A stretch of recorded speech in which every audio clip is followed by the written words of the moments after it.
Viešpačiui Dievui dėkokit už didžią gerybę. Garbę aukščiausiajam duokit už duotą gyvybę. Dievo vaikai, kelkite širdis aukštai, jūs pašaukti amžinybei. Viešpačiui Dievui dėkokit už meilės didybę. Jis dovanoja mums dangiško džiaugsmo pilnybę. Rūmą šviesos atveria jis amžinos, parveda mus į linksmybę. Malonė mūsų Viešpaties Jėzaus Kristaus, meilė Dievo Tėvo ir bendrystė Šventosios Dvasios teesie ir tepasilieka su mumis visais. Paklausykime žodžių iš Šventosios Evangelijos pagal Luką. Jėzus parėjo į Nazarą, kur buvo užaugęs. Šabo dieną, kai pratęs, nuėjo į sinagogą ir atsistojo skaityti. Jam padavė pranašo Izaijo knygą. Atvyniojęs ritinį, jis rado vietą, kur parašyta: Viešpaties dvasia ant manęs, nes jis patepė mane, kad neščiau gerąją naujieną vargdieniams. Pasiuntė skelbti belaisviams išvadavimo, akliesiems regėjimo, siuntė vaduoti prislėgtųjų ir skelbti viešpaties malonės metų. Suvyniojęs ritinį, Jėzus grąžino jį patarnautojui ir atsisėdo. Visų sinagogoje esančiųjų akys buvo įsmeigtos į jį. Ir jis pradėjo jiems kalbėti: Šiandien išsipildė ką tik jūsų girdėti rašto žodžiai. Visi jam pritarė ir stebėjosi maloningai žodžiais, sklindančiais iš jo lūpų. Ir jie klausė, argi jis ne Juozapo sūnus. O Jėzus prabilo: Jūs be abejo man priminsite patarlę: Gydytojau, pats pasigydyk. Padaryk ir čia savo tėviškėje darbų, kurių girdėjome buvus Kafarnaume. Jis dar pridūrė: Iš tiesų sakau jums, joks pranašas nepriimamas savo tėviškėje. Tikrą tiesą sakau jums, daug našlių buvo Izraelyje Elijo dienomis, kai dangus buvo uždarytas 3 metus ir 6 mėnesius ir baisus badas ištiko visą kraštą. Bet ne pas vieną iš jų nebuvo siųstas Elijas, tik pas našlę Sidono šalyje Sareptoje. Taip pat pranašo Eliziejaus laikais buvo raupsuotojų, bet ne vienas jų nebuvo pagydytas, tik Siras Namanas.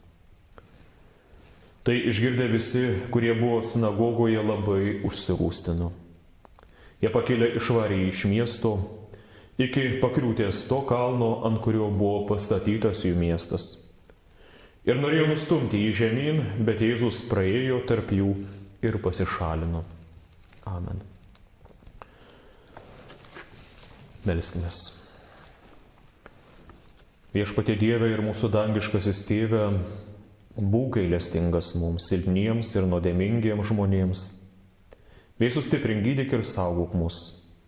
Ir to prašome per mūsų Viešpatį Jėzų Kristų, kuris viešpatauja su Tėvu ir šventąja dvasia, vienas tikras Dievas per amžių amžius. Amen.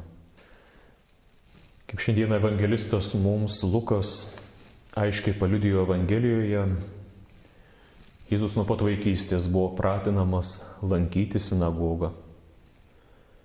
O per didžiąsias šventės žinoma, kad daugybė kitų tikinčiųjų keliaudavo į Jeruzalę, kur nuostabioje šventykloje buvo garbinamas Dievas ir aukojamos tikinčiųjų aukos. Jei pats Viešpats laikosi trečiojo Dievo įsakymo, tuo labiau mes, atpirktieji žmonės, turėtume laikyti šio svarbaus Dievo nurodymo atminti ir švęsti šventą dieną. Nes tokį amžiną nurodymą, vykdydamas Dievo valią, Mozė yra palikęs visiems Dievo žmonėms. Atmink ir švęsk šabo dieną. 6 dienas triūsi ir dirbsi visus savo darbus, bet 7 diena yra viešpaties tavo Dievo šabas. Dar pabrėždamas, kad viešpats 7 dieną palaimino ir pašventino. Atkreipkite dėmesį į Mozės žodžius, kad 7 dieną viešpats palaimino ir pašventino. Šią dieną ir dabar Dievas laimina ir šventina savo žodžiu tam, kad mes būdami jo artybėje, jo žodžio klausydami, žinotume, kad buvome palaiminti ir visuomet džiaugtumėmės galėdami pabūti jo artybės šventume. Pamaldos sinagogoje prasidėdavo tikėjimo išpažinimu, žodžiais iš Įstatymo knygos: Klausykis, Izraeli. Viešpats yra mūsų Dievas, vien tik viešpats, mylėsi viešpatį savo Dievą visa širdimi, visa siela ir visomis jėgomis. Panašiai ir pas mus pamaldos prasideda trumpu tikėjimo išpažinimu, kuomet ištariami žodžiai: Vardan Dievo, Tėvo, Sūnaus ir Šventosios Dvasios. O su jais padarome kryžiaus ženklą. Krikščioniškose pamaldose paprastai kunigas ištaria šiuos žodžius, o bažnyčia tyliai šį tikėjimą išpažįsta kryžiaus ženklu. Tik nesakykit, kad jūsų niekas to nemokė. Nes jau daug kartų buvo apie tai sakyta, daug kartų esate tai regėję ir buvote girdėję. O gal bijote, kad kas nors jūs palaikys krikščionimis, regėdami, kaip jūs darote kryžiaus ženklą? Gal bijote, kad kas nors palaikys jūs tikinčiais ir Kristaus nuosavybę? Ir paklaus savęs, kodėl nekyla ranka padaryti kryžiaus ženklą ir regimai pamaldų pradžioje išpažinti savo tikėjimą Kristumi. Nes kas pamaldų pradžioje tokiu būdu neišpažįsta savo tikėjimo, labai tikėtina, kad ir vėliau po Evangelijos jos neišpažins ir žodžiu. Todėl jau prieš eidamas į bažnyčią turi paruošti savo širdį, savo kūną ir sielą. Ir prisiminti, kad tikėjimas yra ir labai praktiškas dalykas. Ir tikėjimą sudaro ne vien tik tai mintis, žodžiai, idėjos, bet ir kūniški polėgiai bei mūsų darbai. Pažiūrėkime ir į seną krikščionišką himną, kurį atrandame laiške Filipiečiams. Apaštalas Paulius, cituodamas giesmę, kurią giedodavo pirmoji bažnyčia, štai moko kokių dalykų. Būkite tokio nusistatymo kaip Kristus Jėzus. Tai yra, mokykitės iš Kristaus, nenustokite mokytis iš Kristaus ir jo žodžių. Ir štai pirmoji pamoka. Jis turėdamas Dievo pavidalą nelaikė grobiu būti lygiam su Dievu, bet apiplėšė pats save, priimdamas tarno pavidalą ir tapdamas panašus į žmones. O tai reiškia, kad jei Dievo sūnus nusižemino ir tarnavo žmonėms, argi ir mes neturėtume nusižeminti ir nuolankiai tarnauti Dievui bei patarnauti savo artimui.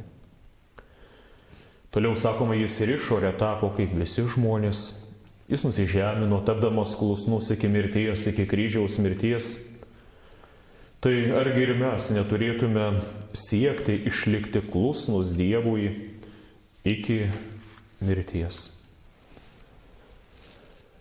Todėl ir Dievas jį išaukštino ir padovanojo jam vardą kilniausią iš visų vardų. O tai reiškia, kad Dievas iškėlė, išaukštino Kristų aukščiau už visus žmonės ir ne tik. Kristų išskyrė, iškėlė virš visų žemiškų ir dangiškų būtybių.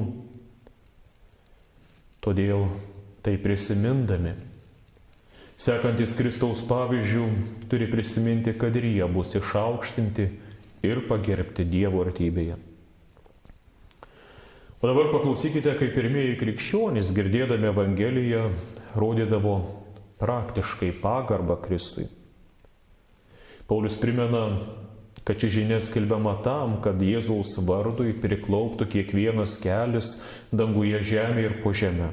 Ir kiekvienos lūpos Dievo Tėvo šlovė išpažintų, Jėzus Kristus yra viešpats.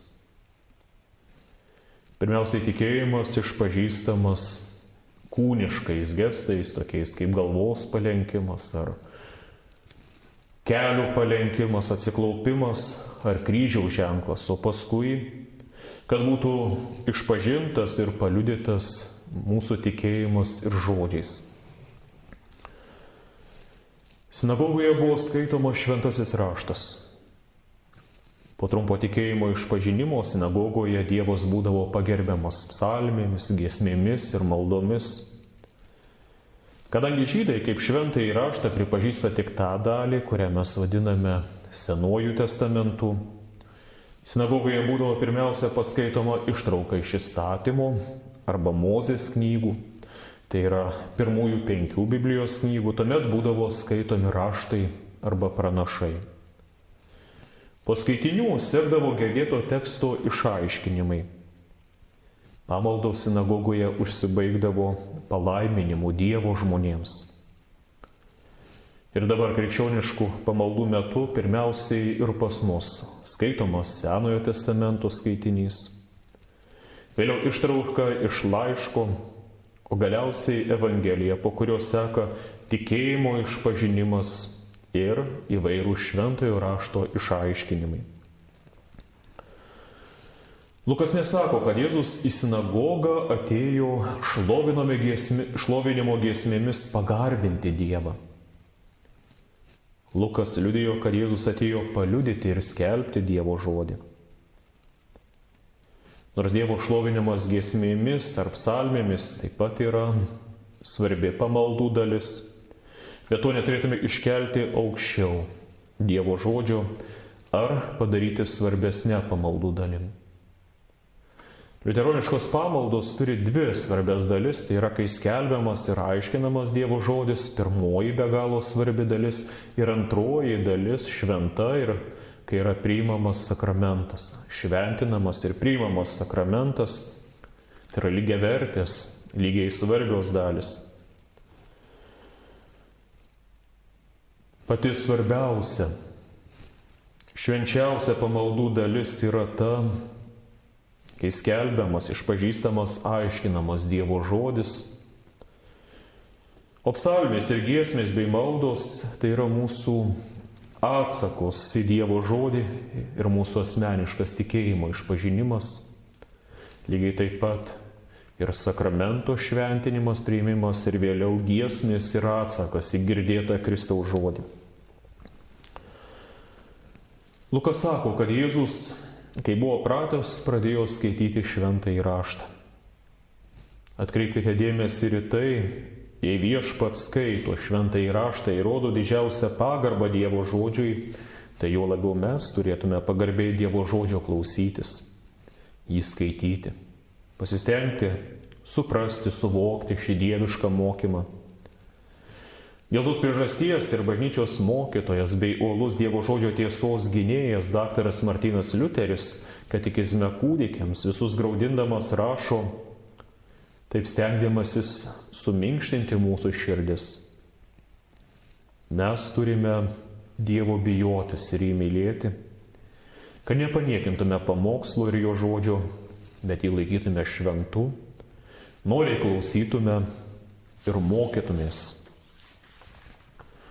Todėl tavo širdis tegul neniekina ne vieno pamokslo, ilgo ar trumpo, sakomo pradedančio studento ar jau didelę patirtį turinčio kunigo, vaizdingo ar sauso, giliai paliečiančio širdį ir jausmingo ar paviršutiniško. Tegul tavo širdis išmoksta pamilti Dievo žodį, lai tavo širdis išmoksta laikyti jį šventu, tegul atranda laiko Dievo žodžiui ir tegul visuomet noriai iš jo mokosi. Ir kaip lengvai žmogus, kuris nepažįsta Dievo žodžio ir teisingo mokymo, leidžiasi suvedžiojamas ir atitraukiamas nuo Dievo.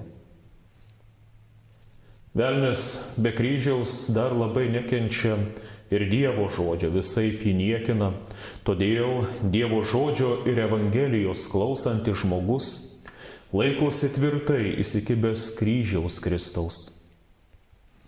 Nors velnio galia ir klasta yra didelė, bet ir jis per silpnas tokį žmogų atitraukti ir atplėšti nuo Kristaus. Turbūt kiekvienas turime kokį nors negerų ar žalingų įpročių, kurie vadinami tokiais negarbingais vardais kaip apsileidimas.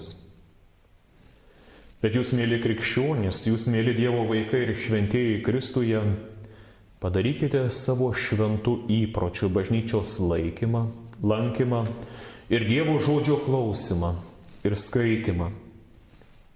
Nebūkite apsileidę šiuose dalykuose. Tapkite uoliai šio viešpaties įstatymo vykdytojais. O įpročių tai vadinama, kai daroma ne kokį nors vieną kartą ar 2 kartus per metus, bet kai daroma arba kartojama pastoviai, kas tampa mūsų gyvenimo ir esybės dalimi. Tokiu jūsų šventų įpročių tegul tampa bažnyčios lankymas, giedojimas, malda, Dievo žodžio skaitimas. Paskaityti Dievo žodį ir jį trumpai paaiškinti susirinkusiems bei paliudyti tikėjimo dalykus buvo laikoma garbinga pareiga. Jėzui padavė ritinį su pranašo Izaijo žodžiais. Paprastai ritinys būdavo skaitomas nuo pradžios, kitą šabą sekantis skaitovas tęsdavo skaitydamas toliau, skaitydavo greičiausiai iš karto po kelius skyrius, po to aiškindavo, apie ką kalba pranašas, kokio tikėjimo iš Dievo tautos pranašas tikisi, kokius įsakymus primena. Jėzus atsiverčia ritinį ir paskaito žodžius. Viešpaties dvasia ant manęs, nes jis patepė mane, kad neščiau gerąją naujieną vargdienėms. Pasiuntė skelbti belaisviams išvadavimo, akliesiems regėjimo, siuntė vaduoti prislėgtų ir skelbti viešpaties malonės metų. Tuomet Lukas rašo, suvyniojęs ritinį Jėzus grąžino jį patarnautojui ir atsisėdo. Visų sinagogoje esančių akys buvo įsmeigtos į jį ir jis pradėjo jiems kalbėti. Šiandien išsipildė ką tik jūsų girdėti rašto žodžiai. Jeigu atsiverstume Luko Evangeliją, tai pamatytume, kad prieš tai Jėzus priima Jono Krikštytojo krikštą. Tėvo balsas iš dangaus paliudija, tu mano mylimasis sūnus, tavimi gėriuosi. O šventoji dvasia taip paliudija regimai, nusileisdama viršum jo balandžio pavidalu ir pasilikdama. Po to šventoji dvasia nuveda jį į dykumą, kur Jėzus buvo velnio gundomas. Ir sugrįžęs Jėzus mokė Galilėjoje, o jo žodžius lydėjo nuostabūs stebuklai, už kuriuos žmonės įgerbė ir už Dievo žodį pamilo. Ir štai dabar jisai užsuka ir į Nazaretą pas žmonės, kurie buvo jo kaimynai, su kuriais užaugo, paskaito šventojo rašto ištrauką ir paliudija, kad šiandien išsipildė šie pranašo Izaijo žodžiai. Beje, šios žodžius jis vėliau primins ir Jonui Krikštytojui prieš mirtį susviravus jo tikėjimui. Primins, kad Jėzus yra tas, kuris varguose ir rūpesčiuose skendintiems atneša Evangelijos ir tikėjimo šviesą.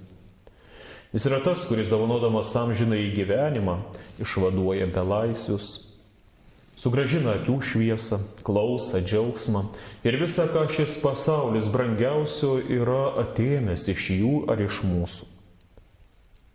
Pasaulis niekina ir žemina Dievo šventuosius, o Jėzus juos išaukština ir pagerbia. Ir Jėzui kalbant tokius žodžius, daugeliui klausytojų širdis aplankė malonė ir ramybė. Tačiau, kai būna dažnai netrukus protas ima maištauti prieš tikėjimą ir Dievo žodį, ir kai kas ėmė klausti, argi jis ne Juozapo sūnus, Argi jis nėra tik žmogus? Jėzus primena jiems, kad tai, jog jie jį pažįsta kai kurie nuo vaikystės regėjimų, dabar jiems trukdo priimti Dievo žodį tikėjimu. Kaip ir priekaištaujantiems, kodėl Dievas neapsaugojo nuo kokios ligos ar nelaimės, kodėl jis nedaro tokių stebuklų ir čia. Ir duoda du palyginimus su pranašais Elijum ir jo mokiniu Eliziejumi. Daug yra buvę ligotų, badaujančių ir ligų prislėgtų, bet ne visus Dievas pamaitino, ne visus išgydė, ne visų naštas nuėmė.